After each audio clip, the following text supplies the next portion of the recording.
Hi, this is Gary with MacMost.com. Let me show you the basic of editing photos in iPhoto. So I'm using iPhoto version 9.5 and we're going to take a look at editing a photo, really adjusting it, not so much as editing it. Let's go into a sample photo here and then I'm going to hit the edit button at the bottom right. And now we go into the iPhoto editor where we have 3 different tabs of things that we can do. So the simplest, most basic thing you can do is press this enhance button, and what it does is it automatically looks at the photo's colors and tries to basically make it a little bit better based on whatever the computer finds.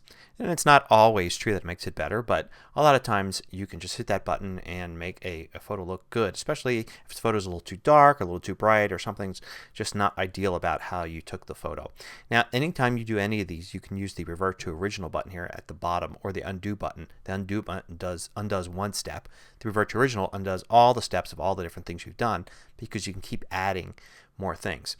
So if there was a person in this photo, we could use the Redeye, which would allow us then to use this target here and click on Redeye in the photo, and then it will automatically fix that.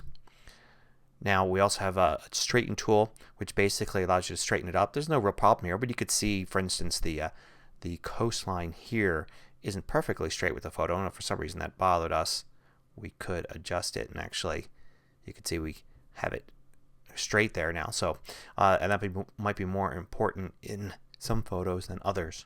We also can crop the photo. So in this case it draws a box around the whole photo, and we can bring this box in and move its edges and sides and do whatever we want. We can also constrain the photo to certain screen ratio. So if we wanted to make it sure it was a 4:3 or 3:4, we could do that. All sorts of different constraints there. And there's the retouch button, which is the only real editing, perhaps besides Redeye, that you can do in here. This isn't a tool like Photoshop or something like that where you can play with the pixels in the photo. These are mostly adjustments. But the retouch tool, you can change the size of it, and you can see the size here is that circle.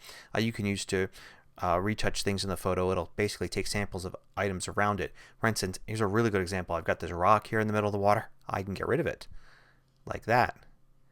And that's a little blurry, but if I play with it a little bit, I find I can create some pretty decent effects here with the different way I stroke the area to get rid of it. And you know, maybe if this photo was shrunk down and used on the web, you wouldn't even notice that that area is a little bit blurry there. So let's move on to the effects here. We have a variety of different effects, and you kind of can just click on them, and you can click on them multiple times to enhance the effect. So if I want to darken this photo, I can click this once, but I can also keep clicking and it gets darker and darker and darker and darker. And I can do that with any of these. So I can make higher contrast, I can saturate the colors, and then these are more obvious what they do. They actually change the photo in a more dramatic way. And you can also you know, go and click these multiple times, and it'll even give you a number underneath. So I can do fade 8 and I can actually reverse that all the way down to 0. I can also combine these, fade and boost, maybe do a little bit more of a boost, and then add an edge blur. So you can do lots of combinations of these to create some special effects for the photo. Now the adjust tab here brings you in closer contact to the actual colors in the photo. You can adjust it using a lot of these more pro level tools here. You know, adjust the levels very specifically. You can adjust the exposure. Some of these may actually be easier to use depending upon your experience with photography or with the actual condition of the photo. There's a lot that you can do in here to change the photo, and you can even drastically change the colors that are in it.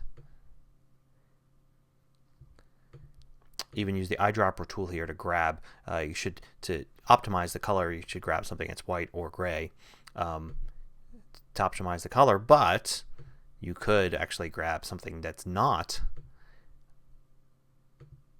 to dramatically change the color. So there's a lot you can do here, pretty much just about everything that you can do here in terms of adjusting the color. Now let's just go and use this simple effect here and boost it and create a matte around it like this. Probably not something you normally want to do, but I just want to use this as a demonstration that, you know, when we're done with this photo, and I can jump quickly to another photo in this event here. I can just go back to the event there, and you can see the photo now apparently has that change on it. So I've got this photo and there's the change. But if I go to edit, I can still hit revert to original. And I go back to the original version. It's because iPhoto remembers the original version plus all these changes that are applied to it. So you can edit away, change something like you want, and still know that in your iPhoto library you've got that original version there should you ever want to go back to it.